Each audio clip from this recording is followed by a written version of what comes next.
ടോപ്പിക്കായിട്ട് തന്നിരിക്കുന്നത് ഞാൻ വായിച്ചു ആ നോട്ടീസിൽ രാമായണത്തിന്റെ കാലിക പ്രസക്തി എന്നുള്ള വിഷയത്തെ കുറിച്ചിട്ടാണ് പറയാനായിട്ടാണ് എന്നെ ഇവിടെ ക്ഷണിച്ചിരിക്കുന്നത്. നിങ്ങളെ ഓരോരുത്തർക്കും ഭഗവാന്റെ പേരിൽ ഞാൻ നന്ദി പറയുന്നു. എന്നെ ഇവിടെ ക്ഷണിച്ച ക്ഷേത്ര ഭാരവാഹികൾക്ക് പ്രത്യേകിച്ച് നന്ദി പറയുന്നു. ഭഗവാന്റെ ഒരു അനുഗ്രഹമായി കരുതി ഈ കർക്കിടക മാസത്തിൽ ഭഗവാനെ കുറിച്ച് പറയാൻ ഒരവസരം കിട്ടിയതിൽ അത് എന്നെ കൊണ്ട് കഴിയുന്ന രീതിയിൽ ഞാൻ സോഷ്യൽ മീഡിയയിലൂടെ പറയുന്നുണ്ട്. ഭഗവാനെ കുറിച്ച് നേരിട്ട് ഭഗവാന്റെ ഭക്തരായ നിങ്ങൾ ഓരോരുത്തരുടെ മുന്നിൽ ഇരുന്നുകൊണ്ട് ഭഗവാനെ കുറിച്ച് പറയാൻ അവസരം തന്നതിൽ ഭഗവാനോടും ഭഗവാന്റെ ഭക്തജനങ്ങളോടും എല്ലാവരോടും നന്ദി പറയുന്നു. ഒന്നാമതായിട്ട് പറയേണ്ട രാമായണത്തിന്റെ കാലിക പ്രസക്തി എന്നുള്ളതാണല്ലോ വിഷയം. അപ്പൊ ആദ്യമായിട്ട് എനിക്ക് നിങ്ങളോടാണ് ചോദിക്കാനുള്ളത്, ഇവിടെ ഇരിക്കുന്നതിൽ എത്ര പേര് രാമായണം വായിച്ചിട്ടുണ്ട്, അല്ലെങ്കിൽ രാമായണ കഥകൾ അറിയാം പൂർണ്ണമായിട്ടും? അതായത് ഇപ്പൊ നമുക്ക് ബാലകാന്ഡം മുതൽ അയോധ്യാകാന്ഡം വരെയാണല്ലോ രാമന്റെ പട്ടാഭിഷേകം, രാമന്റെ ജനനം മുതൽ പട്ടാഭിഷേകം വരെയുള്ള കഥകൾ ആർക്കൊക്കെ അറിയാം? എല്ലാവർക്കും അറിയാമോ? അറിഞ്ഞൂടാത്തവരൊന്ന് കൈപൊക്കിക്കേ. ഒന്നും അറിയില്ല രാമനെ കുറിച്ച് ഒന്നും അറിയില്ല. അപ്പോൾ വളരെ കുറച്ച് പേരുള്ളൂ, അതുകൊണ്ട് രക്ഷപ്പെട്ടു. അപ്പൊ കാലിക പ്രസക്തി ഉണ്ട്. അതായത് മനുഷ്യരുടെ സഹജമായ സ്വഭാവം പ്രസക്തി ഇല്ലാത്ത ഒന്നിന്റെയും പിറകെ ആരും പോകൂല, അല്ലെ? എന്തെങ്കിലും ഒരു പ്രസക്തിയുള്ള ഒരു കാര്യം, ഒന്ന് കുറ്റം പറയണമെങ്കിൽ പോലും അവിടെ എന്തെങ്കിലും ഒരാളെ പറ്റി കുറ്റം പറയണമെങ്കിൽ പോലും അയാൾക്ക് എന്തെങ്കിലും ഒരു പ്രസക്തി ഉണ്ടാവണം, എന്നാലേ നമ്മുടെ മനുഷ്യര് പ്രത്യേകിച്ച് മലയാളികൾ അതിന്റെ പുറകെ പോകുള്ളൂ. അപ്പോൾ പ്രസക്തി ഇല്ലാത്ത ഒരു കാര്യവും നിലനിൽക്കില്ല. അപ്പൊ യുഗങ്ങൾക്ക് മുന്നേ, ലക്ഷക്കണക്കിന് യുഗങ്ങൾക്ക് മുന്നേ ആണ്. അപ്പൊ നമ്മൾ പഠിക്കുന്ന കാര്യങ്ങളായാലും നമ്മൾ പഠിക്കുന്ന ഹിസ്റ്ററി ആയാലും ഇതിനൊക്കെ എത്ര കൊല്ലം പഴക്കേ ഉണ്ടാവുള്ളൂ? കൂടിപ്പോയ ഒരു 1000-2000 വർഷം പഴക്കം, മാക്സിമം ഒരു 3000 വർഷം, 3000 BC എന്നാണ് നമ്മൾ വേദങ്ങളുടെ കാലഘട്ടം വരെ പറയുന്നത്. അപ്പൊ അതിനു മുന്നേ ഉള്ള കാര്യങ്ങള് അല്ലെങ്കിൽ അതിനു മുന്നേ ഉള്ള ചരിത്രം നമുക്ക് എവിടെന്നാ പഠിക്കാൻ സാധിക്കുക? ഭാരതത്തിന്റെ ചരിത്രം, ഭാരതത്തിന്റെ ആ സനാതന ധർമ്മത്തിന്റെ ചരിത്രം എന്ന് പറയുന്നത് നമ്മളിപ്പോ സ്കൂളിൽ പഠിക്കുന്ന ആ 2000-3000 കൊല്ലം പഴക്കമുള്ള ചരിത്രമല്ല, അതിന് മുകളിലേക്കുള്ള ചരിത്രമാണ്.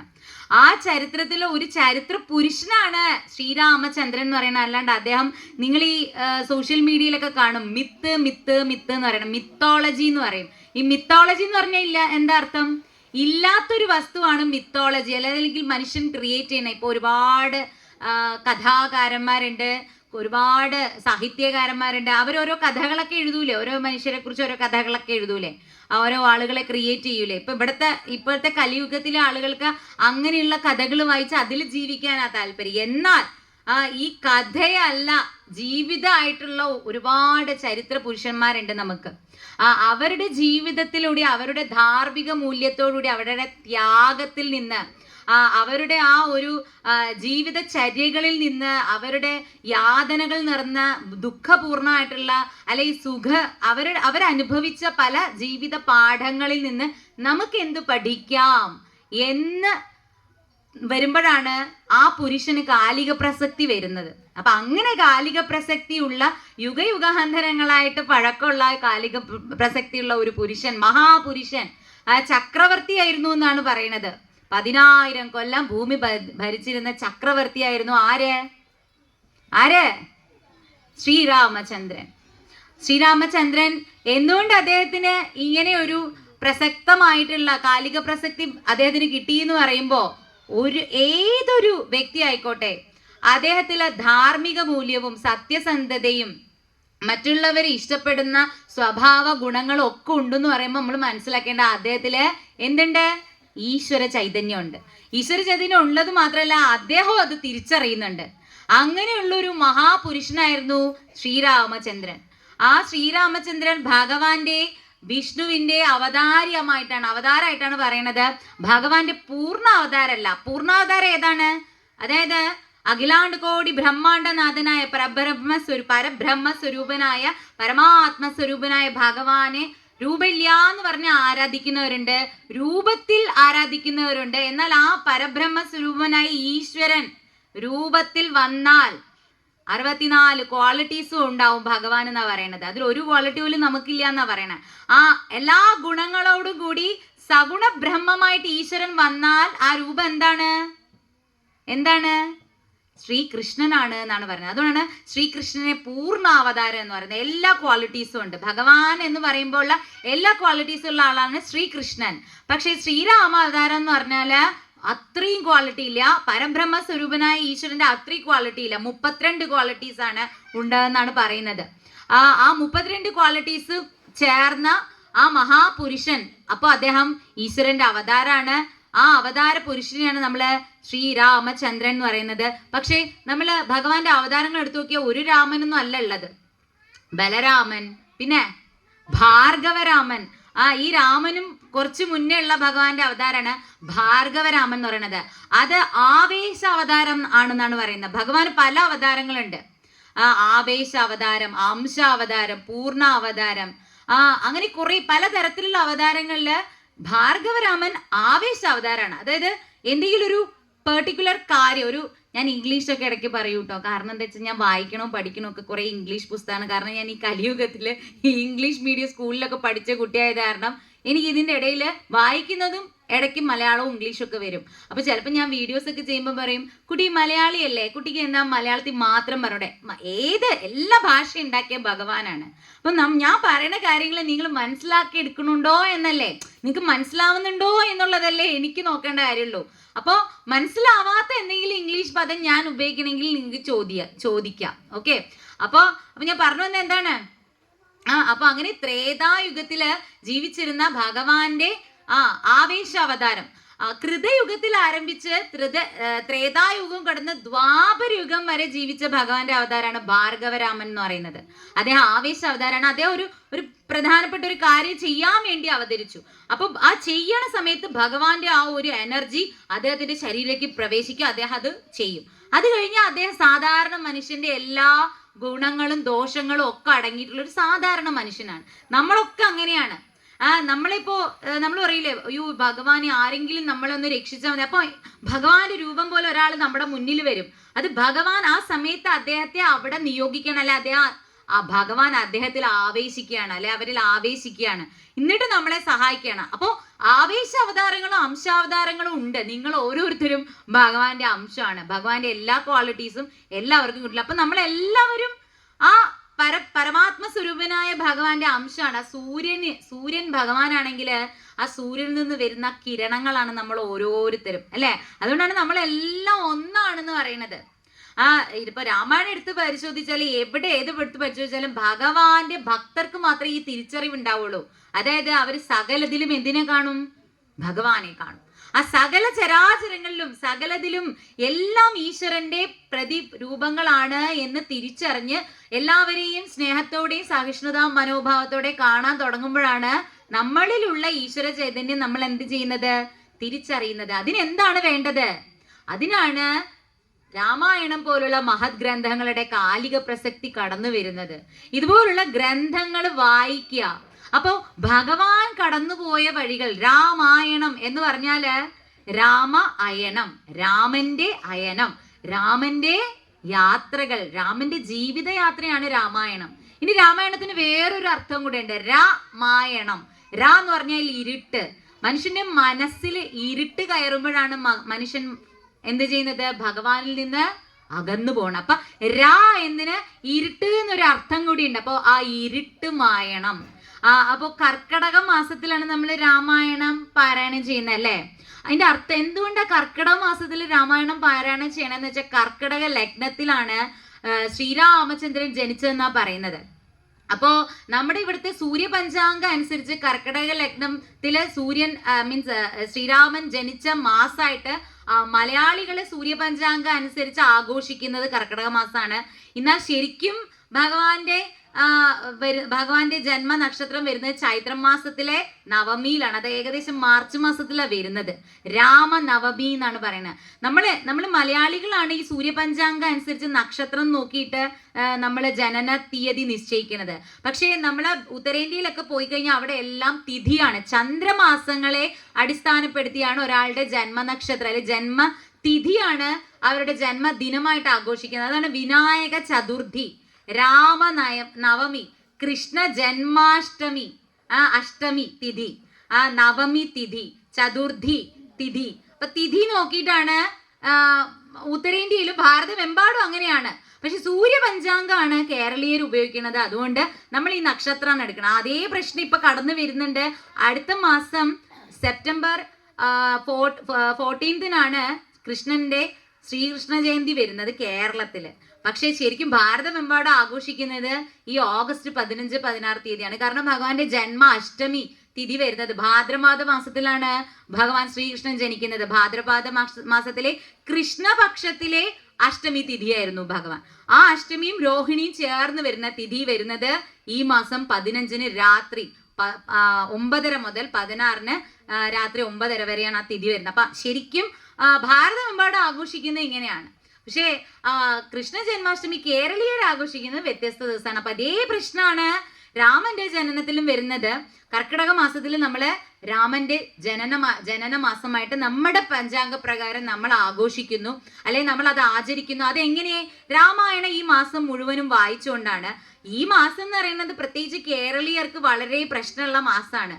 അതായത് മഴ, പലതരം കെടുതികള്, വീട്ടിലുള്ളിൽ അങ്ങനെ ഇരുന്ന് പണ്ടത്തെ കാലത്തൊക്കെ ആണെങ്കിൽ ഈ നമ്മള് ഇപ്പൊ നോക്കിയാൽ നിങ്ങൾ ഒരിടത്ത് പോലും ഒരു വയൽ പോലും കാണില്ല അല്ലെ. പണ്ട് നമ്മുടെ കേരളത്തിലെ ഈ ട്രെയിനിലൊക്കെ ഇങ്ങനെ പോകുമ്പോൾ 2 സൈഡും നിറയെ പാടം ഉണ്ടായിരുന്നു.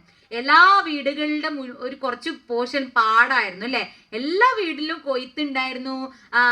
എല്ലാം ഇങ്ങനെ പണ്ടത്തെ കാരണവന്മാരോട് ചോദിച്ചാൽ എന്റെ അപ്പൂപ്പനൊക്കെ പറഞ്ഞു തരും അത്. പക്ഷെ പിന്നെ ഞാനൊക്കെ ജനിച്ച് കുറച്ച് കഴിഞ്ഞപ്പോഴത്തേക്കും പാടവും പോയി, പറമ്പും പോയി. ഇപ്പൊ എന്താണ്, എല്ലായിടത്തും വീട് കെട്ടാണ്. പണ്ടൊക്കെ ഒരു തറവാട്ടിലെ എല്ലാ ആളുകളും കൂടെ ഒരുമിച്ച് താമസിക്കുകയായിരുന്നു ചെയ്തത്. ഇപ്പൊ ഒരു 2-3 പേരൊക്കെ ആയിക്കഴിഞ്ഞാൽ എല്ലാവരും പ്രത്യേകം വീട് വെച്ച് മാറുന്നു. എല്ലാ പാടങ്ങളും തൂർത്ത് വീടാക്കി. ഇപ്പൊ കേരളത്തില് പാടവും ഇല്ല, ഒന്നുമില്ല. ഇനിയിപ്പൊ പാടം കാണണമെങ്കിൽ വല്ല തമിഴ്നാട്ടിലോ കർണാടകത്തിലോ ഒക്കെ പോകണം പാടം കാണണമെങ്കിൽ.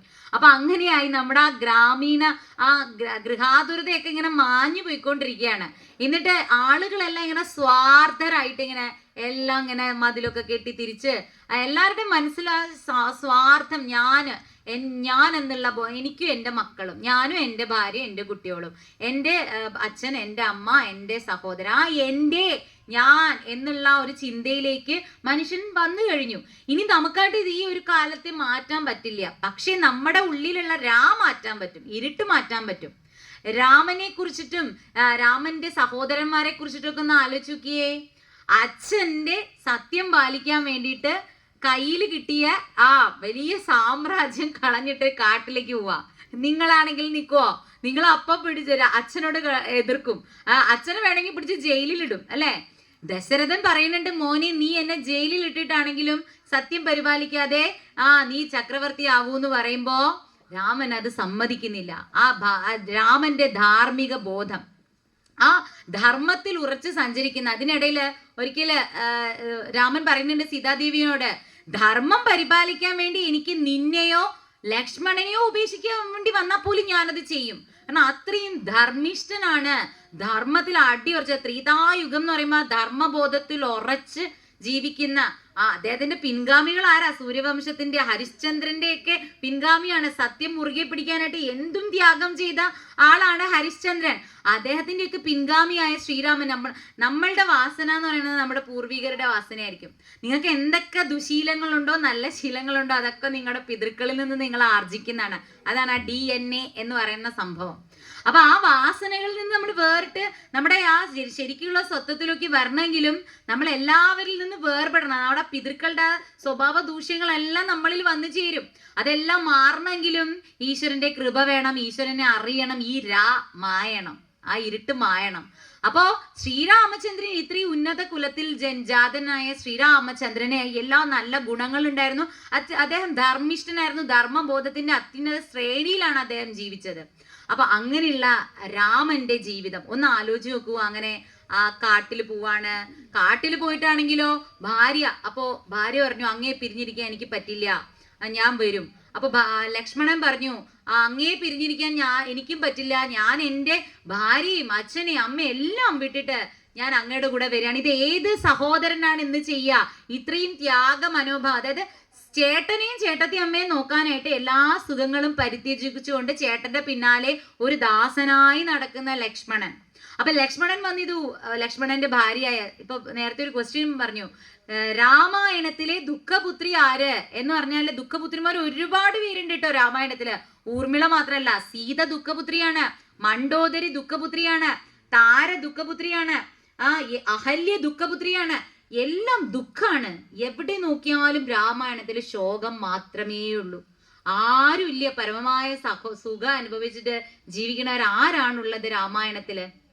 രാമൻ ഇങ്ങനെ കാട്ടിൽ പോണെന്ന് പറഞ്ഞപ്പോ സർവ്വസുഖങ്ങളും ത്യജിച്ചപ്പോ ഒരു സഹോദരന്റെ ത്യാഗ മനോഭാവം ലക്ഷ്മണനിൽ നിന്ന് മാത്രമാണോ പഠിക്കേണ്ടത്? ഭരതനിൽ നിന്നും പഠിക്കണം. ലക്ഷ്മണന്റെ ഭാര്യ ത്യാഗം സഹിച്ചു, സഹനം സഹിച്ചു. അങ്ങ് പോയിട്ട് വരൂ, ഞാൻ അങ്ങയുടെ അച്ഛനമ്മയെ നോക്കി ഇവിടെ ഇരുന്നോളാം. ഏത് ഭാര്യ പറയും? പിന്നെ അയാളുടെ ഭാര്യയും കൊണ്ട് കാട്ടി പോണേന് നിങ്ങൾക്ക് എന്താ? നിങ്ങൾ ഇവിടെ ഇരിക്കും മനുഷ്യ എന്നല്ലേ നമ്മൾ പറയുള്ളൂ. സാധാരണ സ്ത്രീകൾ അങ്ങനെയല്ലേ പറയുള്ളൂ. പക്ഷെ ഊർമിള എന്താ പറഞ്ഞത്? അങ്ങ് പോകൂ, അങ്ങ് സന്തോഷമായിട്ട് പോയിട്ട് വാ. ഞാൻ അങ്ങയുടെ അച്ഛനമ്മയെ നോക്കി ഇവിടെ 14 കൊല്ലവും ഞാൻ ഇരുന്നോളാന്ന് പറഞ്ഞു അല്ലേ? അപ്പൊ ആ ഒരു സ്ത്രീയുടെ ത്യാഗം, അവരുടെ സഹനം. അപ്പോ സുമിത്രയുടെ മോനെ അല്ല കാട്ടിലേക്ക് അയച്ചത്, കൗസല്യയുടെ മോനെയാണ് കാട്ടിലേക്ക് അയച്ചത്. എന്നിട്ട് സുമിത്ര എന്താ വന്ന് പറയുന്നത്? ഏറ്റവും ഇപ്പോ വാൽമീകിയാണ് രാമായണം എഴുതിയത്. ഇവിടെ നേരത്തെ ഒരു ക്വസ്റ്റ്യൻ ചേച്ചി ചോദിച്ചു, ഏതൊരു ക്വസ്റ്റ്യൻ, അതായത് രാമായണത്തില് എന്താണ് രാമായണം എന്ന് പറഞ്ഞിട്ടൊരു ക്വസ്റ്റ്യൻ ചോദിച്ചിട്ടുണ്ടായിരുന്നു, ഞാൻ ഓർക്കണില്ല. പക്ഷെ ശരിക്കും അത് അധ്യാത്മ രാമായണം ആരോട് പറയുന്ന രീതിയിലാണ് എന്ന് പറഞ്ഞിട്ടൊരു ക്വസ്റ്റ്യൻ ഉണ്ടായിരുന്നില്ല നേരത്തെ.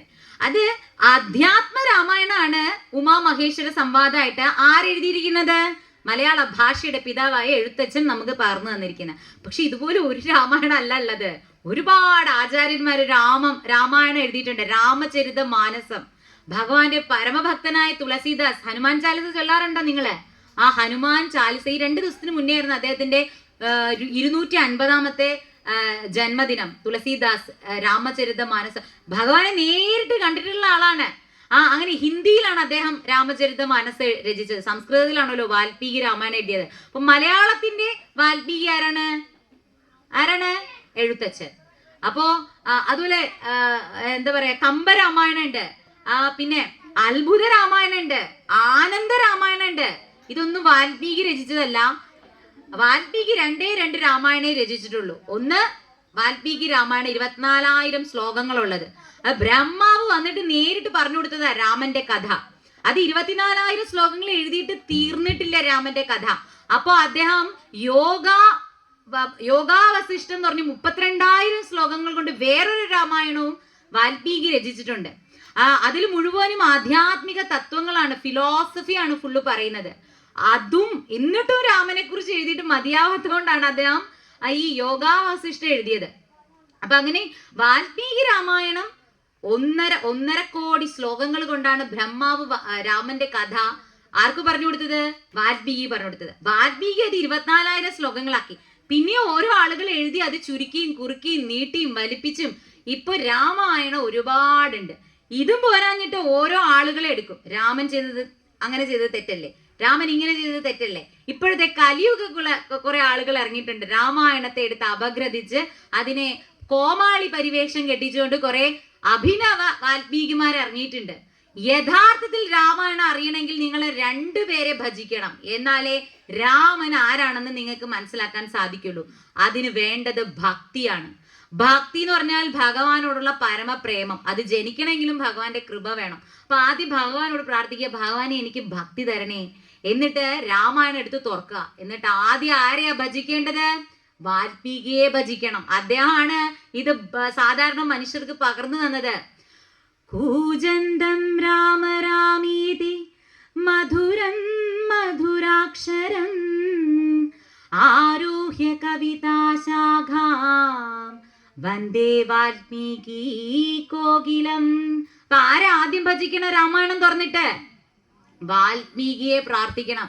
വാൽമീകി മഹാഗുരു, ഈ രാമായണം അതിൻ്റെതായ ആ പ്രസക്തിയോടുകൂടി അതിൻ്റെ ഏത് രീതിയിലാണോ അത് മനസ്സിലാക്കുന്ന രീതിയിൽ എനിക്ക് ഗ്രഹിക്കാനുള്ള അനുഗ്രഹം തരണേ എന്ന് പറഞ്ഞ് ഗുരുസ്ഥാനത്ത് ആദ്യം വാൽമീകിയെ മുനിയെ കണ്ട് നമസ്കരിച്ചിട്ട് വേണം ഏത് അധ്യാത്മ രാമായണോ കമ്പരാമായണോ ഏത് രാമായണം തുറക്കണമെങ്കിലും വാൽമീകി അനുഗ്രഹിക്കണം. കാരണം ആ വാൽമീകിക്ക് ഒരറിവോ കഴിവും ഉണ്ടായിരുന്നില്ലാത്ത ആള്, വെറും കാട്ടാളനായിട്ട് ജീവിച്ചിരുന്ന ആള്.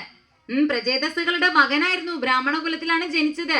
പക്ഷേ സ്വന്തം കർമ്മം കൊണ്ട് ഒരു കാട്ടാള സ്ത്രീയെയും വിവാഹം കഴിച്ച് അവര് പറയണതും കേട്ട് അവരുടെ എല്ലാ കാര്യങ്ങളും ചെയ്ത് കുറെ മക്കളെ ഉണ്ടാക്കി കാട്ടിലെങ്ങനെ വസിക്കുമ്പോ ഒരു രീതിയിലും ദേഹം അനങ്ങി ജോലി ചെയ്യാൻ വയ്യ. അപ്പൊ എന്ത് ചെയ്തു? കാട്ടിക്കൂടി വരുന്ന ആളുകളെയൊക്കെ കൊന്നും കട്ടുമൊക്കെ ഒരു കാട്ടാളൻ, ബ്രാഹ്മണൻ കാട്ടാളനായിട്ട് ജീവിക്കുകയാണ്. അപ്പൊ സപ്തഋഷിമാര് വരുമ്പോ അവരെ ഇതുപോലെ ഉപദ്രവിക്കാൻ ഭാവിക്കുമ്പോ അവര് ചോദിക്കും, നീ ചെയ്യണ കർമ്മത്തിന്റെ പാപഫലം നിന്നെ ഇവിടുന്ന് പറഞ്ഞു വിടുമല്ലോ, നിന്റെ ഭാര്യയും മക്കളും അനുഭവിക്കുവോ? ചെന്ന് ചോദിക്കൂ എന്ന് പറയും. അപ്പൊ അദ്ദേഹം വീട്ടിൽ പോയിട്ട് ഭാര്യയോട് മക്കളോട് ചോദിക്കുമ്പോൾ പറയും, നീ താൻ നിരന്തരം ചെയ്യുന്ന കർമ്മങ്ങൾ താൻ അനുഭവിക്കുന്നേ വരൂ എന്ന് പറഞ്ഞാൽ, നീ ചെയ്യണതിന്റെ കർമ്മത്തിന്റെ ഫലം നീ അനുഭവിക്കണം, അല്ലാണ്ട് ഞങ്ങളൊന്നും അനുഭവിക്കില്ല. നീ കട്ടുകൊണ്ടും കൊന്നിട്ടും ഒക്കെ കൊണ്ടുവരുന്നത് ഞങ്ങൾ കഴിക്കും, പക്ഷേ അതിന്റെ ഒന്നും ഫലം അനുഭവിക്കാൻ ഞങ്ങളെ കിട്ടില്ല എന്ന് പറഞ്ഞപ്പോ അപ്പൊ രത്നാകരന് മനസ്സിലായി, ഇനി ഇവിടെ നിന്നിട്ട് കാര്യമില്ല. ഇതൊന്നും ആത്മാർത്ഥമായിട്ടുള്ള സ്നേഹബന്ധങ്ങളല്ല, കാര്യസാധ്യത്തിന് വേണ്ടി എൻ്റെ പിന്നാലെ നടക്കണ ഭാര്യയും മക്കളും കുട്ടികളും സുഹൃത്തുക്കളും ഒക്കെയാണ്. എനിക്ക് ഈശ്വരനെ ഉണ്ടാവുള്ളൂ. അപ്പോഴാണ് ഭക്തി വരിക. ആരും ഇല്ലാണ്ടേ ആവണം, അനാഥനാണല്ലോ ഞാൻ എന്നുള്ള ചിന്ത എന്ന് നിങ്ങൾക്കുണ്ടാവുമോ അത് എല്ലാവർക്കും ഉണ്ടാവും. ഒരു പോയിന്റ് ഓഫ് ടൈമിൽ നമുക്ക് ഉണ്ടാവും, നമ്മൾ ആരും അല്ലല്ലോ, നമുക്ക് ആരും ഇല്ലല്ലോ. അപ്പൊ ചിലര് പോയിട്ട് ഒരു കയറും എടുത്ത് ആത്മഹത്യ ചെയ്യും, അല്ലെങ്കിൽ വേറെ എന്തെങ്കിലും മോശമായിട്ടുള്ള കുറെ മദ്യം കുടിച്ച് എങ്ങനെ കള്ളു കുടിച്ചിട്ട് അങ്ങനെ ചാവാം എന്ന് വിചാരിക്കും, മദ്യാസക്തരായി മാറും, കഞ്ചാവ് വലിക്കും, അല്ലെങ്കിൽ എവിടെയെങ്കിലും പുറപ്പെട്ടങ്ങ് പോവും. അപ്പോ ഇതൊന്നും അല്ലാതെ അതിനെയാണ് വിപരീത ബുദ്ധി എന്ന് പറയുന്നത്. ആ വിപരീത ബുദ്ധിയിൽ പോകാതെ ആത്മഹത്യ ഒന്നും ചെയ്യേണ്ട കാര്യമൊന്നുമില്ല. നമ്മൾ എല്ലാവരും ഏകരായിട്ടാണ് വരുന്നത്, പോണതും അങ്ങോട്ടും ഏകമായിട്ടാണ്. നമ്മൾ എവിടെ നിന്നാ വന്നത്? നമ്മൾ ഭഗവാന്റെ അടുത്ത് നിന്നാ വന്നത്. നമ്മൾ ആരുടെ മുന്നിലും കരയേണ്ടേയും കാല് പിടിക്കേണ്ടേയും കാര്യമില്ല. ഒരാളുടെ കാല് പിടിച്ചാൽ തിരുപ്പതിയിൽ ഭഗവാൻ നിക്കണ എങ്ങനെയാണെന്നറിയോ? കലിയുഗ വരദായകനായ തിരുപ്പതി ഭഗവാൻ നിക്കണത് ഇങ്ങനെയാ നിക്കണത്. എന്നാ കാണിച്ചു തരികയാണ്. എന്താ കാണിച്ചു തരണേ? എന്റെ പാദം. ഈ പാദത്തില് നീ ആശ്രയവും അഭയവും കരുതൂ, നിന്റെ എല്ലാ കാര്യങ്ങളും ഞാൻ നോക്കിക്കൊള്ളാം. 18-ാമത്തെ അധ്യായത്തിൽ 66-ാമത്തെ ശ്ലോകത്തിൽ ഭഗവാൻ ശ്രീകൃഷ്ണൻ ഭഗവത്ഗീതയിൽ ഇത് പറഞ്ഞു തരുന്നുണ്ട്. എന്താണ്? നിന്റെ എല്ലാ കാര്യങ്ങളും ഞാൻ നോക്കിക്കൊള്ളാം, നീ എന്റെ പാതാരവിധങ്ങളില് അഭയം പ്രാപിച്ചാൽ മാത്രം മതി. ഭഗവാനെ അങ്ങോട്ട് മുറുകെ പിടിക്കുക, പിന്നെ കയറും എടുക്കണ്ട, ആരും ഇല്ല എന്ന് പറയണ്ട, ആരെങ്കിലും ഉണ്ടെങ്കിലും കൊള്ളാം. നമ്മൾ നമ്മുടെ കർമ്മങ്ങൾ മാത്രം ചെയ്യുക. നിങ്ങൾ ഈ ശരീരത്തിൽ അവതരിച്ചു വന്നു, ഒരു അംശമായിട്ട് ഭഗവാന്റെ അംശമായി അവതരിച്ചു വന്നു. നിങ്ങൾക്ക് പല പ്രാരാബ്ധ കർമ്മങ്ങളും ചെയ്തു തീർക്കണം. അത് അതിന്റെ സത്യസന്ധതയോടെ നീതിപൂർവമായി ധർമ്മയുക്തമായിട്ട് ഭഗവാനിൽ സമർപ്പിച്ച് ചെയ്യുക. അതിന്റെ പാപം പുണ്യം ഒന്നും എനിക്ക് വേണ്ട ഭഗവാനെ, അതെല്ലാം ഞാൻ ഭഗവാന്റെ തൃപ്പാദത്തിൽ സമർപ്പിക്കുകയാണ് എന്നുള്ള ബോധം മാത്രം മതി.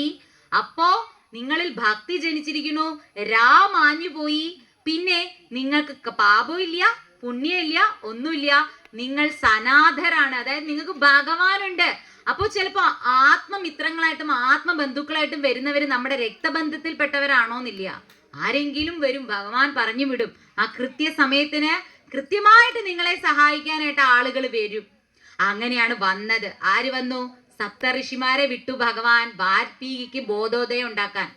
അങ്ങനെ സപ്തഋഷിമാരോട് ചെന്ന് വാൽമീകി പറയും, ഞാൻ വളരെ മണ്ടനായിട്ടാണ് ഇത്രയും കാലം ജീവിച്ചത്, ഇനിയെങ്കിലും എനിക്ക് നന്മയോട്ട് ജീവിക്കണം, നല്ലവനായിട്ട് ജീവിക്കണം, അതിന് എന്താണ് മാർഗം എന്ന് പറഞ്ഞു തരൂ എന്ന് ആ മാമുനിമാരോട് ചോദിക്കുകയാണ് വാൽമീകി. വാൽമീകി അല്ല, അപ്പോഴും വാൽമീകി ആയിട്ടില്ല കേട്ടോ, രത്നാകരൻ. അപ്പൊ സപ്തഋഷികൾ പറയും, ഇപ്പൊ നിനക്ക് മനസ്സിലായല്ലോ ജീവിതത്തിന്റെ യഥാർത്ഥമായ സത്യം, നിനക്ക് മനസ്സിലായല്ലോ. ഇത്രയേ ഉള്ളൂ ബന്ധുക്കളെ, ഇത്രയേ ഉള്ളൂ സ്വന്തക്കാരെ, ഇത്രയേ ഉള്ളൂ എല്ലാത്തിനും മുകളിൽ ആരെ കാണണം? ഈശ്വരനെ കാണണം. അതുകൊണ്ട് നീ ഈശ്വരനാമം ഭജിക്കൂ. അപ്പം രത്നാകരൻ പറയും, എനിക്ക് ഒരു ഈശ്വരനാമവും അറിയില്ല, ഞാൻ ഇന്ന് വരെ ഈശ്വരന്റെ നാമം ജപിച്ചിട്ടേ ഇല്ല, അപ്പൊ ഞാൻ എന്താ ചെയ്യാ? അപ്പോ സപ്തഋഷികൾ പറയും, ഒരു കാര്യം ചെയ്യ്, നീ രാമ രാമ രാമ രാമ എന്ന് ജപിക്കാൻ പറയും. അത്ര കൂടി അറിയില്ല രത്നാകരന്. രത്നാകരൻ പറയും, എനിക്ക് അങ്ങനെ പറയാൻ അറിയില്ല. അപ്പോ സപ്തഋഷികൾ പറയുന്ന, ഒരു കാര്യം ചെയ്യ്, നീ കാട്ടാണല്ലേ, നിനക്ക് മരാന്ന് പറയാൻ അറിയാലോ, നീ മര എന്ന് പറയാൻ പറഞ്ഞു. അങ്ങനെ രത്നാകരൻ അവിടെ ഇരുന്ന് അന്നു മുതൽ മരാ മരാ മരാ മരാ എന്ന് പറയാൻ തുടങ്ങി. അത് ഗ്രാജുവലി എന്തായി മാറും? രാമ രാമ രാമ രാമ രാമ രാമ രാമയായി. അങ്ങനെ ഒന്നും അറിഞ്ഞൂടാത്ത, ഒരു കഴിവുകളും അറിവുകളും ഉണ്ടായിരുന്നില്ലാത്ത ആ കാട്ടാളനിൽ നിന്ന് വെറും രാമമന്ത്രം ജപിച്ചുകൊണ്ട് കാട്ടാളൻ ആരായി മാറി? മാമുനിയായി മാറി. അങ്ങനെ അദ്ദേഹം ഇരുന്ന സ്ഥലം വാൽമീകം, അതായത് ചിതൽപുട്ട് കൊണ്ട് നിറഞ്ഞു. അനേക വർഷം കഴിഞ്ഞ് സപ്തഋഷിമാര് വന്ന് പുറ്റുപൊളിച്ച് അദ്ദേഹത്തിനെ പുറത്തിറക്കി വാൽമീകി എന്നുള്ള നാമം കൊടുത്തു, അദ്ദേഹത്തിന് അനുഗ്രഹം കൊടുത്തു. അദ്ദേഹത്താൽ ഒരു ആദി കാവ്യം, ഈ രാമന്റെ മഹത്വം, ഈ നാമത്തിന്റെ മഹത്വം നിന്നിലാലായിരിക്കും പ്രചരിക്കപ്പെടുന്നത് അനന്തകാലത്തോളം. ഈ രാമ എന്നുള്ള ഒറ്റ നാമം കൊണ്ടാണ് നീ ഇത്രയും മഹത്വവൽക്കരിക്കപ്പെടുന്നത്. അതുകൊണ്ട് നിനക്കായിരിക്കും അതിനുള്ള ഭാഗ്യം കിട്ടുന്നതെന്ന് പറഞ്ഞ് പോവാണ്. അപ്പോൾ വാൽമീകിക്ക് ഒന്നും അറിയില്ല. ഒരു ആകെ രാമനാമം മാത്രമേ ജപിക്കാൻ അറിയുള്ളൂ. മാമുനി ആയിട്ടുണ്ട്, പക്ഷെ രാമാന്നും ജപിക്കാൻ മാത്രമേ അറിയുള്ളൂ. ഒരു ശ്ലോകം ചൊല്ലാൻ പോലും അറിയില്ല. അങ്ങനെ ഇരിക്കുമ്പോഴാണ് ഭരദ്വാജ മുനിയായിട്ട് തമസാ നദിയുടെ തീരത്തെത്തുമ്പോ 2 ക്രൗഞ്ച പക്ഷികൾ ഇരിക്കുന്ന കണ്ടു. അതിലൊന്നിനെ വേടൻ അമ്പെയ്ത് വീഴുന്നു. ക്രൗഞ്ച പക്ഷികള് മൈഥുനത്തിൽ ഏർപ്പെട്ടുകൊണ്ടിരിക്കുമ്പോ ഒന്നിനെ അമ്പെയ്ത് വീട്ടി ഒരു കാട്ടാളൻ. അപ്പോ മാനിഷാദ എന്ന് തുടങ്ങുന്ന ഒരു ശ്ലോകം അദ്ദേഹത്തിന്റെ വായിന്ന് അങ്ങോട്ട് വരികയാണ്. സരസ്വതി ദേവി കനിയാണ്, ബ്രഹ്മാവ് കനിയാണ്. അന്ന് വരെ ഒരു ശ്ലോകവും ചൊല്ലാൻ അറിഞ്ഞൂടാത്ത വാൽമീകിയുടെ നാവിന്റെ നിന്ന്. അപ്പോ മനസ്സിലാക്കേണ്ടതാണ്, മൂകനെ വാചാലനാക്കി മാറ്റാൻ ആർക്ക് സാധിക്കും? ഭഗവാന് സാധിക്കും. ഭഗവാൻ ഇങ്ങനെ ടപ്പ് എന്നൊന്ന് കഴിഞ്ഞൊടിച്ചാൽ മതി, മാളിക മുകളേറിയ മന്ന എവിടെ വരും? മാറാപ്പ് കേഴി നടക്കേണ്ടി വരും. അതുപോലെ പണ്ഡിതൻ പാമരനാവും, പാമരനോ അഗ്രഗണ്യനായി മാറും. അപ്പൊ ഇവിടെ വാൽമീകി വെറും കാട്ടാളനായിരുന്ന വാൽമീകി പണ്ഡിത ശ്രേഷ്ഠനായി ശ്ലോകാണ് ചൊല്ലിയിരിക്കുന്നത്. അങ്ങനെ ശോകത്തിൽ നിന്നാണ് ആദ്യമായി ശ്ലോകം ഉണ്ടായത്. പിന്നീടാണ് ബ്രഹ്മാവ് എഴുന്നള്ളി സകലമാന രാമന്റെ കഥകളും പറഞ്ഞു കൊടുക്കുന്നത്. ഇത്രയും അധികം രാമനെ കുറിച്ച് അറിയാം. സീതാദേവി ആ പർണശാലയിലുണ്ട്, 2 കുട്ടികളെ പ്രസവിച്ചിട്ടുണ്ട്, ലവകുശന്മാര്. എന്നിട്ടും സംശയം, ഇവിടെയുള്ള ലോകോത്തരനായിട്ടുള്ള പുരുഷ ശ്രേഷ്ഠൻ ആരാണ്, എല്ലാ ഗുണഗണങ്ങളും തികഞ്ഞ പുരുഷൻ ആരാണെന്ന് വാൽമീകിക്ക് സംശയം. അപ്പൊ നാരദ മുനിയാണ് വന്നിട്ട് പറഞ്ഞു കൊടുക്കുന്നത് രാമനെ കുറിച്ചിട്ട്. എന്നിട്ട് രാമന്റെ എല്ലാ കാര്യങ്ങളും. അപ്പോ 2 പേരെ പ്രാർത്ഥിക്കണം നമുക്ക് രാമനെ കുറിച്ച്, അല്ലെങ്കിൽ ശ്രീരാമചന്ദ്രനെ കുറിച്ച് അറിയണമെങ്കിൽ, അല്ലെങ്കിൽ ഈ രാമായണം മനസ്സിലാക്കണമെങ്കിൽ 2 പേരുടെ അനുഗ്രഹം ഉണ്ടായാലേ പറ്റുള്ളൂ എന്ന് ഞാൻ പറഞ്ഞില്ലേ. അല്ല, ഒന്നാരാണ്? ശിവനോ? വാൽമീകി മുനി അല്ലേ. ഇനി രണ്ടാമത്തെ ആളാരാണ്? എഴുത്തച്ഛൻ. വാൽമീകി മുനി കടാക്ഷമുള്ള ആളാണ്. അദ്ദേഹത്തിന്റെ ശിഷ്യനാണ് എഴുത്തച്ഛൻ എന്ന് പറയുന്നത്. പിന്നെ ആര് മനസ്സിലാക്കണം? പിന്നെ ആരെ പിടിച്ചാലാ നമുക്ക് രാമായണത്തെ മനസ്സിലാക്കാൻ സാധിക്കുള്ളൂ? ഹനുമാൻ സ്വാമിയെ. ആരെ പിടിക്കണം? ഹനുമാനെ പിടിക്കണം. ഹനുമാൻ ഉണ്ടെങ്കിൽ നമുക്ക് എന്ത് കിട്ടുള്ളൂ? ഭക്തി കിട്ടുള്ളൂ. രാമഭക്തിയുടെ മകുടോദാഹരണമാണ് ഹനുമാൻ. എവിടെ രാമനാമം ചൊല്ലുവോ അവിടെ ആര് വന്നിരിക്കും? ഹനുമാൻ വന്നിരിക്കും. സന്ധ്യാസമയത്ത് രാമായണം വായിക്കരുത്, ഹനുമാൻ ശപിക്കും എന്ന് പറയും. തെറ്റാണ്. ഹനുമാൻ ശപിക്കില്ല. ഹനുമാന്റെ സന്ധ്യാവന്ദനം ഒന്നും ചെയ്യാണ്ട് എവിടെ വന്നിരിക്കും? നമ്മുടെ അടുത്ത് വന്നിരുന്ന് രാമായണം കേട്ടോണ്ടിരിക്കും. അപ്പോൾ അദ്ദേഹത്തിന്റെ കർമ്മം നമ്മൾ മുടക്കുകയാണ്. അത് ചെയ്യാൻ പാടില്ല. രാമനെ കുറിച്ച് പറഞ്ഞാൽ അത് ഏത് സമയത്ത് പറഞ്ഞാൽ ഇഷ്ടപ്പെടുന്ന ആളാണ് ഹനുമാൻ സ്വാമി. അതായിരിക്കും ഭക്തൻ എന്ന് പറയുന്നത്. ഭക്തൻ ആരെയും ശപിക്കാനോ വെറുക്കാനോ ഒന്നും സാധിക്കില്ല. ഭഗവാനെ ഇഷ്ടപ്പെടുന്നവരെല്ലാവർക്കും ഭക്തനും ഇഷ്ടമായിരിക്കും. അതുകൊണ്ടാണ് സത്സംഗം എന്ന് പറയുന്നത്. സത്സംഗം എന്ന് പറയുമ്പോൾ ഭഗവാൻ ഇഷ്ടപ്പെടുന്ന ആളുകളാണ് ആ ഗ്രൂപ്പ് എന്ന് പറയുന്നത്. അപ്പൊ അവിടെ ആർക്കും ആരോടും വിദ്വേഷമില്ല, തമ്മിത്തല്ലില്ല, അസൂയയില്ല, കാമല്ല, ക്രോധമില്ല, മോഹമില്ല, ലോഭമില്ല, മതമത്സരമില്ല. അപ്പോ ഹനുമാൻ ഒരിക്കലും നിങ്ങളെ ശപിക്കില്ല. പക്ഷെ ഹനുമാനോടുള്ള ആദര സൂചകമായിട്ടാണ് നമ്മൾ ആ സമയത്ത് ജപിക്കാണ്ടിരിക്കുന്നത്. കാരണം സന്ധ്യക്ക് നാമം ചൊല്ലിക്കഴിഞ്ഞാൽ, രാമായണം എടുത്ത് ചൊല്ലിയാൽ അവിടെ ഹനുമാൻ വന്നിരിക്കും. അപ്പൊ അയ്യോ, അദ്ദേഹത്തിന്റെ രാമവന്ദനം, അദ്ദേഹത്തിന്റെ സന്ധ്യാവന്ദനം മുടങ്ങല്ലോ എന്ന് വിചാരിച്ചിട്ട് നമ്മൾ ചൊല്ലാണ്ടിരിക്കുന്നതാണ്. അല്ലാണ്ട് രാമനാമം ഏത് സമയം ചൊല്ലിയാലും കുഴപ്പമില്ല. എഴുത്തച്ഛൻ എന്താ പറഞ്ഞിട്ടുള്ളത്? ഋതുവായ പെണ്ണിനും ഇരപ്പനു ദാഹകനും പതിതനും അഗ്നി യജനം ചെയ്ത ഭൂസുരനും നാമമാർക്കും മുടൻ അരുതാത്തതല്ല ഹരിനാരായണായ നമ. അതായത് അതിന്റെ അർത്ഥം, ഋതുവായിരിക്കുന്ന പെണ്ണ്, അതായത് നമ്മുടെ ഇവിടെയുള്ള പൊതുവെയുള്ള ധാരണയാണ്, നമ്മള് മെൻസസ് ആയിരിക്കുമ്പോ, പീരീഡ്സ് ആയിരിക്കുമ്പോ നമ്മൾ നാമം ചൊല്ലൂല. അന്ന് രാവിലെ മീൻ കഴിച്ചു പോയി, ഇന്ന് ഞാൻ നാമം ജപിക്കില്ല. ഇന്ന് ഞാൻ ചിക്കൻ കൂട്ടി ചോറുണ്ടു, ഞാൻ നാമം ജപിക്കില്ല. തെറ്റായിട്ടുള്ള കാര്യമാണ്. നമ്മുടെ ശരീരത്തില്, നമ്മുടെ ഹൃദയത്തില് ആത്മസ്വരൂപനായി വിളങ്ങുകയാണ് ഭഗവാൻ. അപ്പോ നമ്മൾ ഭഗവാൻ നിന്ന് വേറിട്ടാണോ ഇരിക്കണേ? നമ്മൾ ഈ കഴിക്കണതും കാണണതും ചിന്തിക്കണതും എല്ലാം ആര് കാണുന്നുണ്ട്? ഭഗവാൻ കാണുന്നുണ്ട്. അപ്പോ ഇപ്പൊ ഒരു പീരീഡ്സ് ആയിരിക്കണം എന്ന് പറഞ്ഞിട്ട് നമ്മൾ ഭഗവാൻ നിന്ന് വേറിടോ? ഇല്ല. അമ്പലങ്ങളിൽ പോകാൻ പാടില്ല എന്ന് പറയുന്നത് എന്തുകൊണ്ടാണ്? പീരീഡ്സ് ആയിരിക്കുന്ന സ്ത്രീ നെഗറ്റീവ് എനർജിയുടെ ഹൈയിലാണ് ഇരിക്കുന്നത്. ഒരു അമ്പലം എന്ന് പറഞ്ഞ പോസിറ്റീവ് എനർജിയാണ്. നെഗറ്റീവും പോസിറ്റീവും കൂടെ വന്നാൽ അവിടെ എന്ത് പറ്റും? അവിടെ പ്രശ്നം പറ്റിയത് നമുക്കാണ്. നെഗറ്റീവ് എനർജിയിൽ ഇരിക്കുന്ന ആളുടെ എനർജി പിന്നെയും ഹൈലി നെഗറ്റീവായി മാറും. ഒരാളുടെ എനർജി നെഗറ്റീവായി മാറുമ്പോഴാണ് നമുക്ക് ഈ ഉത്കണ്ഠ, ദേഷ്യം, കാമം, ക്രോധം, ലോഭം, മതം, അസൂയ തുടങ്ങിയൊക്കെ നമുക്ക് വരുന്ന എപ്പോഴാ? നമ്മൾ നെഗറ്റീവായിട്ട് ഇരിക്കുമ്പോഴാണ്. അപ്പൊ ആ നെഗറ്റീവിൽ ഇരിക്കുന്ന നമ്മള് എന്താ ചെയ്യേണ്ടത്? പോസിറ്റീവായി മാറണമെങ്കിൽ നാമം ജപിക്കണം. അപ്പൊ ഋതുവായ പെണ്ണ്, ഇരപ്പൻ, അതായത് എരന്ന് ജീവിക്കണവൻ, ദാഹനും പതിതനും അഗ്നി ഹജനം ചെയ്ത ഭൂസുരൻ, അതായത് ബ്രാഹ്മണനായിക്കോട്ടെ, ഈ മൃഗവും ശവവും തിന്ന് ജീവിക്കുന്ന ചണ്ടാളനായിക്കോട്ടെ, ഇനി ഋതുവായ പെണ്ണായിക്കോട്ടെ, ആർക്കും എന്ത് ഉര ചെയ്യാം, എന്ത് നാമം ജപിക്കാന്നാണ് ഹരിനാമ കീർത്തനത്തിലൂടെ എഴുത്തച്ഛൻ പറയുന്നത്. ഹരിയുടെ നാമം, രാമന്റെ നാമം ആർക്കും ജപിക്കാം.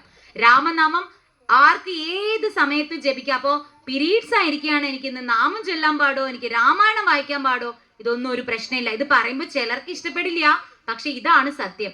അന്ധവിശ്വാസം കൊണ്ട് ഒരു സമൂഹത്തില് സ്ത്രീകളെ ഇങ്ങനെ മാറ്റി നിർത്തി ശരിക്കും അവർക്ക് അവരുടേതായ ചുമതലകൾ ആ സമയത്ത് നിർവഹിക്കാൻ പറ്റില്ല. അവരുടെ മനസ്സ് ഡൗൺ ആണ്, ശരീരം വീക്കാണ്.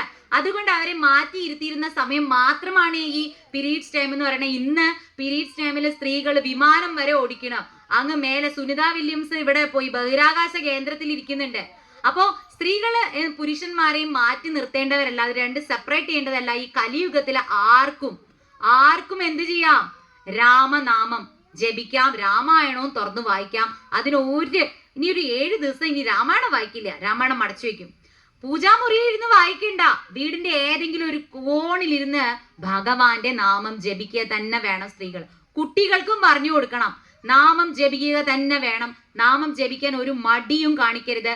നാമജപം കുറയുന്നതിനനുസരിച്ച് നെഗറ്റീവ് എനർജി കൂടിക്കൊണ്ടിരിക്കും, നിങ്ങൾ ഭഗവാനിൽ നിന്ന് അകന്നുകൊണ്ടിരിക്കുക. അപ്പോ എന്നും നാമം ജപിക്കുക, അതിനൊരു കുഴപ്പമില്ല.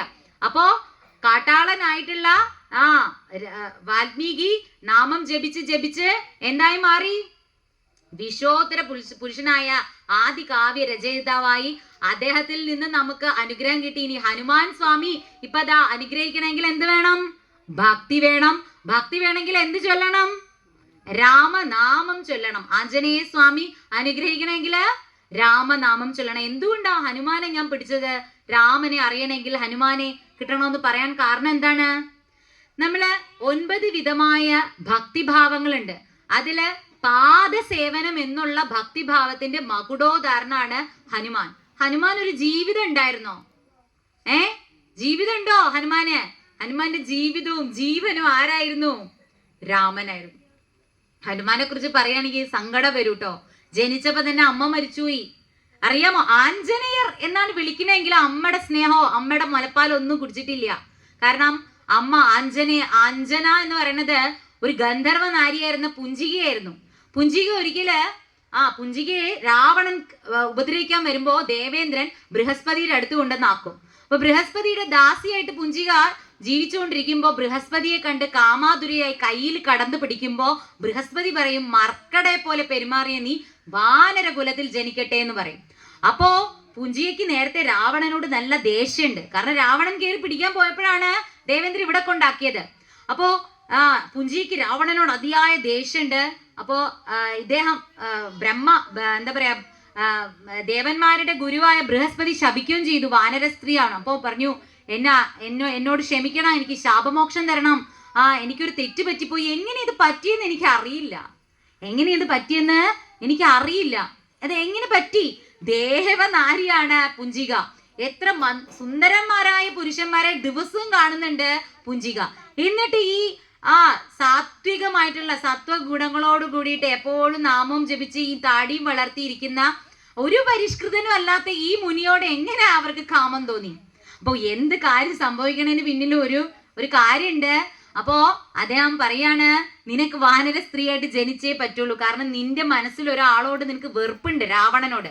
അപ്പൊ രാവണന്റെ മരണത്തിന് ഹേതുവാകുന്ന ഒരു പുത്രനെ നീ ജനിപ്പിക്കണം. ആ ഭൂമിയിൽ പിറന്ന വാനര സ്ത്രീയായി പിറന്ന് നീ ജനിപ്പിക്കും. ശിവാംശത്തിൽ നിനക്കൊരു മകൻ എന്താ പറയാ സംജാതനാകും. അദ്ദേഹത്താലായിരിക്കും രാവണന്റെ അന്ത്യം സംഭവിക്കുക. അപ്പൊ നിന്റെ ആ ദേഷ്യം അതോടുകൂടി മാറും. ശരി, അതൊക്കെ ശരി തന്നെയാ. പക്ഷെ എനിക്ക് വാനര സ്ത്രീയായിട്ടൊന്നും ജനിക്കണ്ടെന്ന് പറയും. അത് പറ്റില്ല, ശാപം കിട്ടിയാൽ അത് ഉണ്ടാവും. അപ്പോ എനിക്ക് ശാപമോക്ഷം എങ്ങനെയാ കിട്ടുക? ആ മകന്റെ മുഖം കാണുമ്പോ, അല്ല ആ മകൻ ജനിക്കുമ്പോ നിനക്ക് ശാപമോക്ഷം കിട്ടും എന്ന് പറയുമ്പോൾ പറയാം, അത്രയും എനിക്ക് പറ്റില്ല. എനിക്ക് വേഗം ദേവലോകത്തിലേക്ക് തിരിച്ചു വരണം. എനിക്ക് മനുഷ്യന് വൃത്തിലോകത്തിൽ നിൽക്കാനേ പറ്റില്ല എന്ന് പറയും. അപ്പൊ പറയും, എന്നാ ഒരു കാര്യം ചെയ്യാം, മകന്റെ മുഖം കാണുമ്പോ നീ ശരീരം ഉപേക്ഷിച്ചിട്ട് ഇങ്ങോട്ട് പോരേന്ന് പറയും. അപ്പോ പുഞ്ചിക്ക് സന്തോഷവും, അത്രയും നാള് ജീവിച്ചാൽ മതിയല്ലോ വാനരസ്ത്രീയായിട്ട്.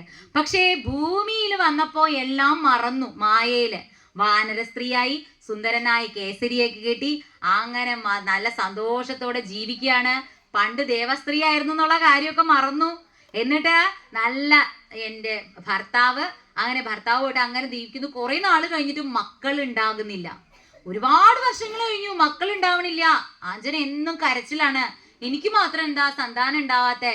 അങ്ങനെ മഹാദേവനെ പ്രാർത്ഥിക്കാനായിട്ട് നാരദ മുനി ഉപദേശിക്കും. അങ്ങനെ അഞ്ജനാദ്രി കുന്നുകളുടെ മുകളിൽ പോയി മഹാദേവനെ പ്രാർത്ഥിച്ചിരിക്കുമ്പോഴാണ് മഹാദേവനും പാർവതിയും മർക്കട വേഷത്തിൽ അവിടെ ക്രീഡിച്ച് അദ്ദേഹത്തിന്റെ രേതസ് പാർവതിക്ക് താങ്ങാൻ സാധിക്കുന്നില്ല. മഹാദേവൻ അതെടുത്ത് വായുവിനെ ഏൽപ്പിക്കും. എന്നിട്ട് പറയും, ഇത് എന്റെ മകനാണ് നിന്റെ കയ്യിലിരിക്കുന്നത്, ഇനി മുതൽ അവൻ നിന്റെ പുത്രനാണ്. ഏറ്റവും ശ്രേഷ്ഠയായ ഒരു നാരിയുടെ ഗർഭത്തിൽ ഇതിനെ നിക്ഷേപിക്കണം. വായു ഇങ്ങനെ പറന്നു നടക്കുക, ആരില്ല നിക്ഷേപിക്കുക.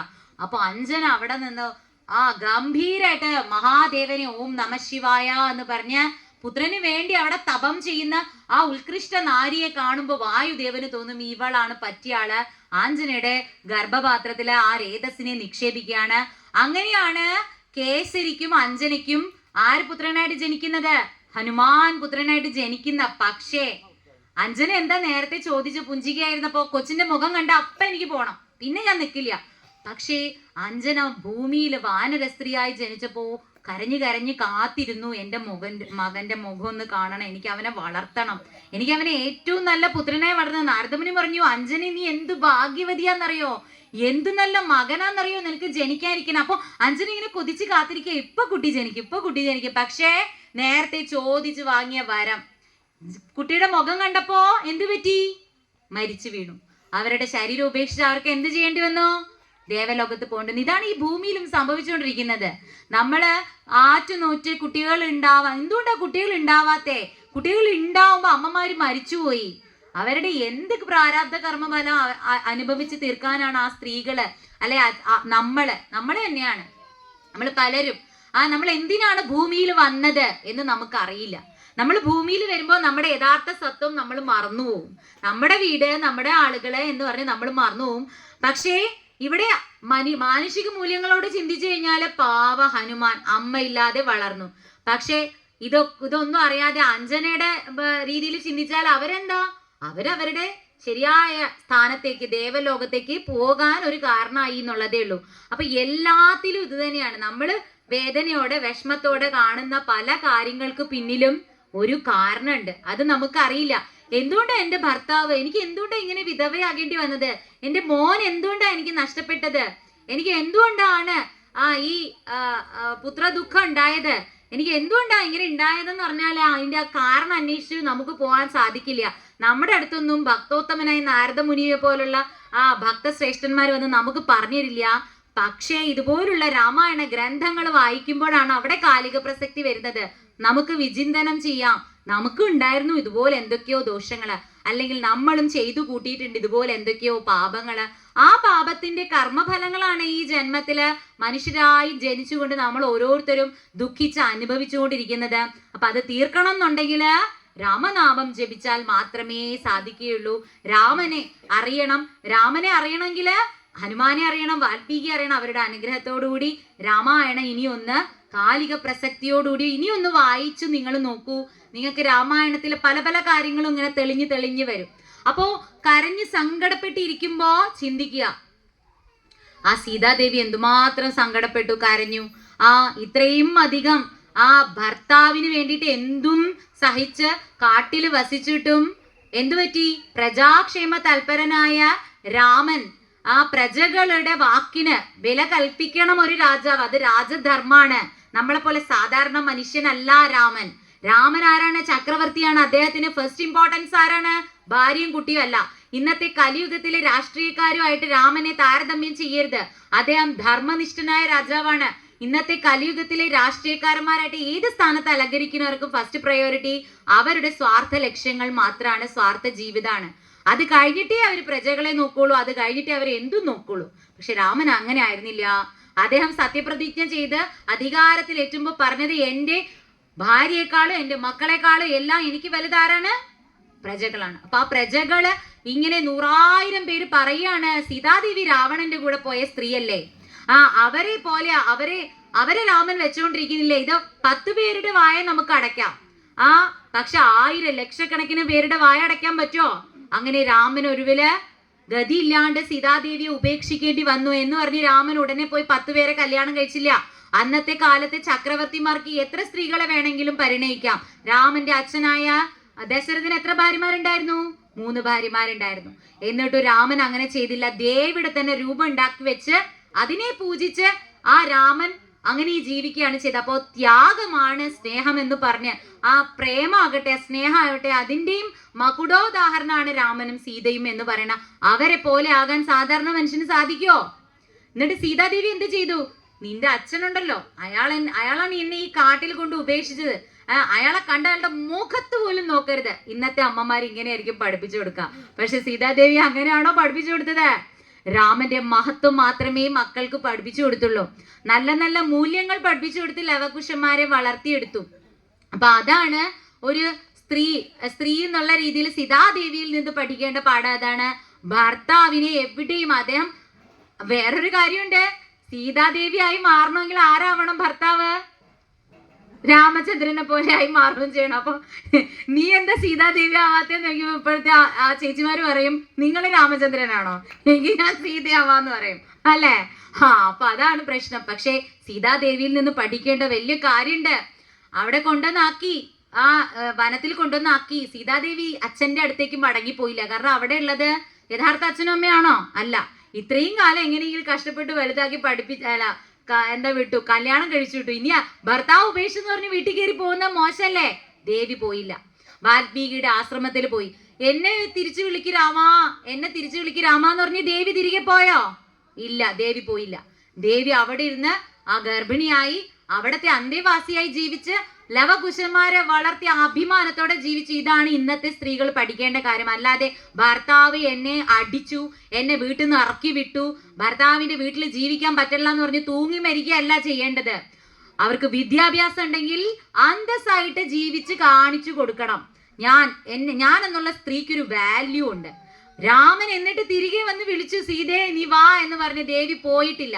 അത് ആത്മാഭിമാനം, സെൽഫ് റെസ്പെക്ട് ആണ്. ഒരു സ്ത്രീക്കായാലും പുരുഷനായാലും ഉണ്ടാവേണ്ട സെൽഫ് റെസ്പെക്ട് ആണ്. അതിന്റെ മകുടോദാഹരണമാണ് സീതാദേവി. ശരിക്കും രാമായണം അല്ല, സീതായനം ആണ്. സീതാദേവിയുടെ യാത്രയാണ് ഇന്നത്തെ കാലത്തെ സ്ത്രീകൾ പഠിക്കേണ്ട കാര്യം. അത് തന്നെയാണ്.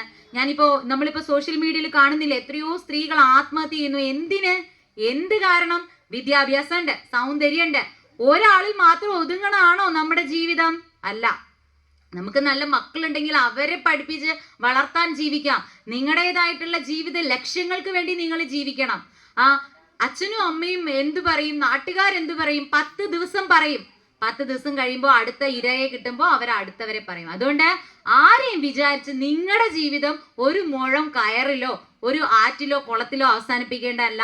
വാൽമീകി ചെയ്തതുപോലെ ഭഗവാനെ അങ്ങോട്ട് നാമം ജപിച്ച് മുറുകെ പിടിച്ച് ആത്മാഭിമാനത്തോടുകൂടി എവിടെയും അടിയറവ് പറയാതെ അന്തസ്സോടുകൂടി ജീവിച്ച് കാണിച്ചു കൊടുക്കുക. സീതാദേവി അങ്ങനെയാണ് ചെയ്തത്.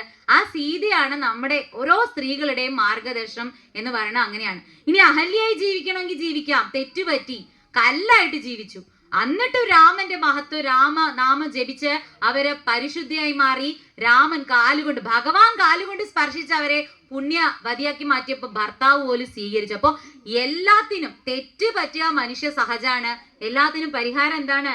ഭഗവാനെ അറിയാം, ഭഗവാനിലുള്ള വിശ്വാസത്തോടുകൂടി ഭഗവാനെ സ്നേഹിച്ചുകൊണ്ട് എനിക്ക് എന്നെ നേരെയ വഴിയെ നയിക്കണേ ഭഗവാനെ, ഞാൻ വെറും മർക്കടനാണ്, വാനരനാണ്. സുഗ്രീവനും പറഞ്ഞ അതാണ്, എന്നോട് ക്ഷമിക്കണേ ഭഗവാനെ, ഞാൻ കുറെ നാളിങ്ങനെ കാട്ടിലും ഗുഹയിലും ഒക്കെ വസിച്ച അവസാനം എനിക്ക് കുറെ സാമ്രാജ്യമൊക്കെ കിട്ടിയപ്പോ എനിക്ക് തെറ്റുപറ്റിപ്പോയി ഭഗവാനെ, എന്നോട് ക്ഷമിക്കണേ എന്ന് പറഞ്ഞ് രാമന്റെ പാദത്തിൽ വീണപ്പോ സുഗ്രീവന്റെ കഥ അറിയില്ലേ? സുഗ്രീവന് അവസാനം ബാലിയിൽ നിന്ന് സുഗ്രീവനെ രക്ഷിച്ചിട്ട് സത്യപ്രതിജ്ഞയൊക്കെ മറന്ന് അവിടെ രുമയോടും താരയോടും കൂടി കാമലീലയിൽ ആടിപ്പോയി കുറച്ചു നാൾ സുഗ്രീവൻ. അവിടെ നിന്ന് സ്വബോധത്തിലേക്ക് അദ്ദേഹത്തിന് എത്തിയതിന് കാരണം രാമനോടുള്ള സ്നേഹവും, അതായത് ഭഗവാനോടുള്ള സ്നേഹവും ഭഗവാനോടുള്ള വിശ്വാസവും ഉറച്ചതാണെങ്കിൽ അധോക്ഷജനാണ് ഭഗവാൻ. ഏത് നരകക്കുണ്ടിൽ നിന്നും ഭഗവാൻ നമ്മളെ കൈ പിടിച്ച് കയർത്തും. അതിന് വേണ്ടത് വിശ്വാസവും ഭക്തിയും മാത്രമാണ്.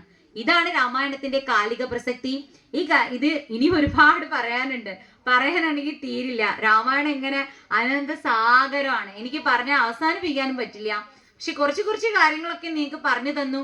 കുറച്ച് എന്നെ കൊണ്ട് ഈ കുറഞ്ഞ സമയത്തില് കുറച്ച് കാര്യങ്ങളെങ്കിലും നിങ്ങൾക്ക് വളരെ ആത്മാഭിമാനത്തോടുകൂടെ, സെൽഫ് റെസ്പെക്റ്റോടുകൂടി, അല്ലെങ്കിൽ ശക്തിയോടുകൂടി ജീവിക്കാനുള്ള ഒരു പ്രേരണ രാമായണത്തിൽ നിന്ന് കുറച്ചു നേരമെങ്കിലും കിട്ടിയിട്ടുണ്ടെന്ന് ഞാൻ വിശ്വസിക്കുന്നു. ഇനി രാമായണം വായിക്കാത്ത ചേട്ടന്മാരക്കിയ ചേച്ചിമാരക്കിയ കൈപൊക്കിക്കേ. ഇന്ന് തന്നെ വീട്ടിൽ പോയിട്ട് രാമായണം വായിക്കാൻ അങ്ങനെ പെട്ടെന്നൊന്നും പറ്റില്ല. രാമായണം ഏതെങ്കിലുമൊക്കെ മഹത് വ്യക്തികൾ വായിച്ചിട്ടുണ്ടാവും, അവരതിനെക്കുറിച്ച് പറഞ്ഞിട്ടുണ്ടാവും. അത് എന്ത് ചെയ്യണം? കേൾക്കണം. ശ്രവണമാണ് ആദ്യമായിട്ട് ഈശ്വരനിലേക്ക് എത്താനുള്ള മാർഗം. എന്താണ്? ശ്രവണം. ശ്രവണത്തിലൂടെ ഭഗവാൻ എവിടെ എത്തും? ഹൃദയത്തിലിരിക്കുന്ന ഭഗവാൻ അങ്ങനെ താമരപ്പൂവ് ഇങ്ങനെ വിരിഞ്ഞു വരും കേട്ടോ. ഹൃദയ കമലം എന്നാണല്ലോ പറയണത്. ആ പൂവ് ഇപ്പൊ ഇങ്ങനെ ഇരിക്കുക, അതിങ്ങനെ വിരിഞ്ഞു വരുമ്പോഴാണ് ആ ജ്യോതിസ് ഇങ്ങനെ തെളിഞ്ഞ് അതിനുള്ളിരിക്കുന്ന ഭഗവാൻ അങ്ങോട്ട് തെളിയുന്നത്. അപ്പൊ ഇന്ന് വീട്ടിൽ ചെന്നിട്ട് രാമകഥകൾ കേൾക്കാൻ തുടങ്ങാ, രാമായണം എടുത്ത് വായിക്കാൻ തുടങ്ങാ, രാവണന്റെ പിന്നാലെ പോകാണ്ടിരിക്കുക. ഇവിടെ ചില ആളുകൾ ഇറങ്ങിയിട്ടുണ്ട് രാവണനെ കുറെ മഹത്വവൽക്കരിച്ചുകൊണ്ട്. രാവണൻ ഒരു കൈയുടെ തുമ്പ് കൊണ്ടുപോലും സീതയെ തൊട്ട് നശിപ്പിച്ചിട്ടില്ലല്ലോ. രാവണന്റെ കുറെ പാട്ടുകൾ ഇറങ്ങുന്നുണ്ട്. രാവണന് 18 ശാപം കിട്ടിയിട്ടുണ്ട്. എത്ര സ്ത്രീകളെയാണെന്ന് അറിയാമോ നശിപ്പിച്ചിട്ടുള്ളത്? പിന്നെ അവസാനം വേദവതിയുടെ അടുത്തുനിന്ന് രംഭയുടെ അടുത്തുനിന്ന് 2 ശാപം കിട്ടി. ഇനി ഏതെങ്കിലും സ്ത്രീ അവളുടെ സമ്മതമില്ലാതെ പിടിച്ചാൽ നിന്റെ സിദ്ധികൾ നശിക്കും, നിന്റെ തല പൊട്ടിച്ചെതറും. അങ്ങനെ പേടിച്ചിട്ടാണ് സീതാദേവിയുടെ അനുമതി കാത്തു കിടന്നത്. അതും നമുക്ക് രാവണനോടുള്ള ദേഷ്യം കൊണ്ട് പറയാന്നുള്ളതേ ഉള്ളൂ. അധ്യാത്മ രാമായണം വായിച്ചാലും വാൽമീകി രാമായണം വായിച്ചാലും രാവണൻ ചിന്തിക്കണത് എനിക്ക് എന്തായാലും നല്ല ഭക്തി കൊണ്ട് ഭഗവാനെ കിട്ടൂല, അപ്പൊ പിന്നെ എന്ത് ചെയ്യണം? വിദ്വേഷ ഭക്തി കൊണ്ടേ എനിക്ക് കിട്ടുള്ളൂ. കാരണം അദ്ദേഹത്തിന്റെ ഈഗോ കളയാൻ തയ്യാറല്ല. അപ്പോ ഈശ്വരനെ നിഷേധിച്ചുകൊണ്ടേ ഞാൻ ഈശ്വരനിലേക്ക് എത്തുള്ളൂ എന്ന്. അപ്പൊ അദ്ദേഹം പറയുന്നുണ്ട്, രാമൻ വിഷ്ണു ആയിരിക്കണേ, സീതാദേവിയെ ഞാൻ തട്ടിക്കൊണ്ടുവന്ന് എന്നെ കൊല്ലണേ, രാമൻ എന്നെ കൊല്ലണേ. ഇനി രാമൻ എന്നെ കൊന്നില്ലെങ്കിൽ ഞാൻ ഇതിലും വലിയ ദുഷ്ടനായി മാറും. അഥവാ രാമൻ എന്നെ കൊന്നാലോ ചുളുവിന് എനിക്ക് വൈകുണ്ഠവും കിട്ടും. അപ്പൊ നമുക്ക് രാവണനെ കുറ്റം പറയാനും പറ്റില്ല, എന്നാൽ രാവണനിൽ നിന്ന് കുറെ പഠിക്കാനും ഉണ്ട്. അപ്പോ എല്ലാവരെയും നമ്മൾ ഇദ്ദേഹം ദുഷ്ടനാണ്, ഇദ്ദേഹം അങ്ങനെയല്ല അതിനെ നിർവചിക്കേണ്ടത്. അവരിൽ നിന്ന് നമുക്ക് എന്ത് പഠിക്കാം എന്നാണ് ഓരോ കാര്യത്തിൽ ശ്രദ്ധിക്കേണ്ടത്. കാരണം നമ്മൾ ആരും എന്തല്ല പെർഫെക്റ്റ് അല്ല. അപ്പൊ ഒരാളുടെ നേരെ നമ്മൾ വിരൽ ചൂടുമ്പോൾ മറ്റു 3 പേരിലും നമ്മളിലാണ് എന്നുള്ള ആ ഒരു പരമമായ സത്യം മനസ്സിലാക്കാം. അങ്ങനെ ഒരു ചിന്തയോടുകൂടി രാമായണം വായിക്കുക. രാമായണത്തിലെ ഓരോ കഥാപാത്രങ്ങളെയും അപഗ്രഥിച്ച് വായിക്കുക. എല്ലാവർക്കും ഭഗവാനോടുള്ള ഭക്തി ജനിക്കട്ടെ. അതിന് ആഞ്ജനേയ സ്വാമിയുടെ അനുഗ്രഹം ഉണ്ടാവട്ടെ. ആപദാമപഹർത്താരം ദാതാരം സർവസമ്പദാം ലോകാഭിരാമം ഭൂയോ ഭൂയോ നമാമ്യഹം. രാമായ രാമചന്ദ്രായ രാമഭദ്രായ വേധസേ രഘുനാഥായ നാഥായ സീതായ പതയേ നമോ നമഃ. जय जय सीताराम, जय जय श्री आंजनेयर, സർവം ശ്രീ രാധാകൃഷ്ണ അർപ്പണമസ്തു. ഇതുവരെ ഇതെല്ലാം കേട്ട് നിന്ന എല്ലാ ഭക്തജനങ്ങൾക്കും ഭഗവാന്റെ എല്ലാ അനുഗ്രഹം ഉണ്ടാകട്ടെ. ഒരു കാര്യം കൂടി ഉണ്ട്, നിങ്ങൾ എല്ലാവരും എൻ്റെ കൂടെ ഒന്ന് നാമം ജപിക്കുക. ഒരു 3 വട്ടം നമുക്ക് നാമം ജപിച്ചാലോ? ഞാൻ ചൊല്ലാം, നിങ്ങൾ അത് ഏറ്റു ചൊല്ലാട്ടോ. ഹരേ രാമ രാമ രാമ ഹരേ ഹരേ,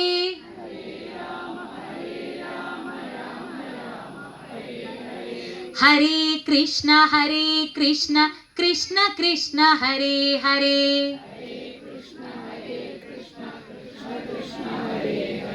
ഹരേ രാമ രാമ രാമ ഹരേ ഹരേ,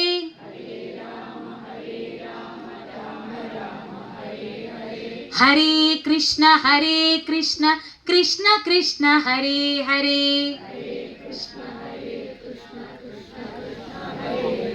ഹരേ രാമ രാമ രാമ ഹരേ ഹരേ, ഹരേ കൃഷ്ണ കൃഷ്ണ കൃഷ്ണ ഹരേ ഹരേ.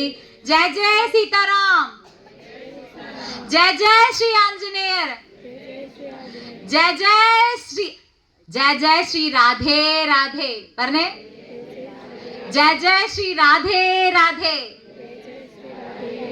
ജയ ജയ ശ്രീ രാധേ രാധേ. അപ്പൊ ഈ മന്ത്രം ഞാൻ നേരത്തെ പറഞ്ഞെന്ന ആ മന്ത്രം എല്ലാവരും 108 പ്രാവശ്യം ജപിക്കണം ദിവസം കേട്ടോ. 108 മേലെ ജപിക്കാം. മിനിമം എത്ര പ്രാവശ്യം ജപിക്കണം? എത്ര പ്രാവശ്യം ജപിക്കണം? 108 പ്രാവശ്യം. ഇവൻ ജപിക്കണുണ്ടോന്ന് ഇവന്റെ അമ്മ എന്നോട് പറയണം കേട്ടോ. കേട്ടോ. അപ്പൊ എല്ലാവരും നാമം ജപിക്കുക, സന്തോഷമായിട്ട് ജീവിക്കുക. എല്ലാവർക്കും ഭഗവാന്റെ അനുഗ്രഹം ഉണ്ടാവട്ടെ. നന്ദി, നമസ്കാരം.